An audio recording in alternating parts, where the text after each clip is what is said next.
Hi y'all, it's me.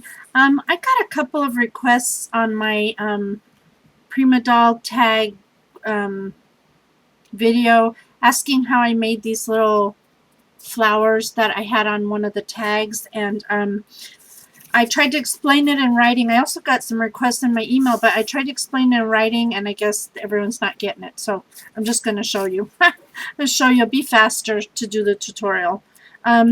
Okay, so it's using these crepe paper streamers, so you can use, of course, any color.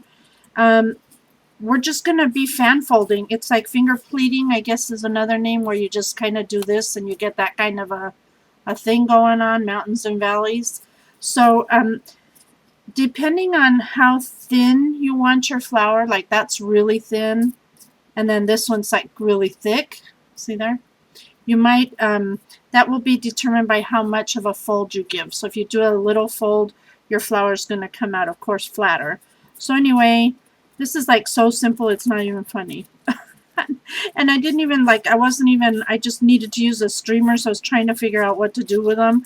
And I was doing all sorts of like trying to create ruffles and whatnot until I thought, oh, you know, I'm just going to do a little flower of sorts. So I remember doing these flowers when I was a kid with tissue paper. It's kind of that same technique, pretty much, except you're just using the one layer.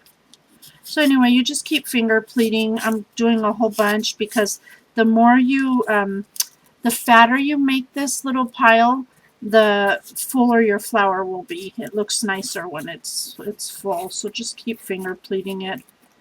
Try to be pretty consistent with your size. I just messed up right there. There I go. Yeah, just try to keep it pretty much the same size so your flower comes out even. So just keep going a few seconds more here. Whoops, sorry. I think that's probably good enough. So when you get it to the thickness that you think you want, you just trim off the end. I use this thread, which is upholstery thread. It's really, really strong thread. It won't break.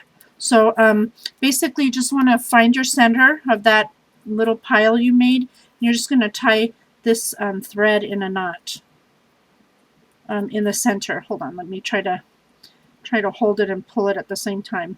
So you're just going to go ahead and pull it, and as you can see here, I'm going to pull this thread pretty tight, and it's okay, it won't break. It's very strong thread.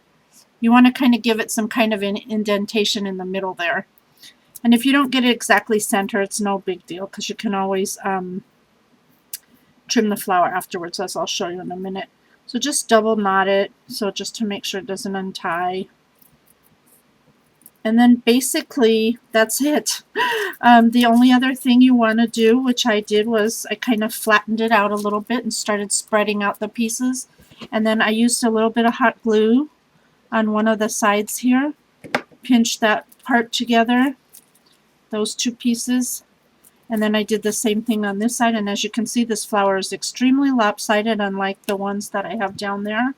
But that's okay, because as I said, you can just fan it out like this, and then if it's a little bit off, just get your scissors and give it a haircut. No big deal.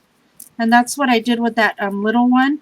I wanted it to be really small, so I just cut it down even further. It's just easier to cut it down afterward than try to cut it first. So anyway, you kind of get the idea from there.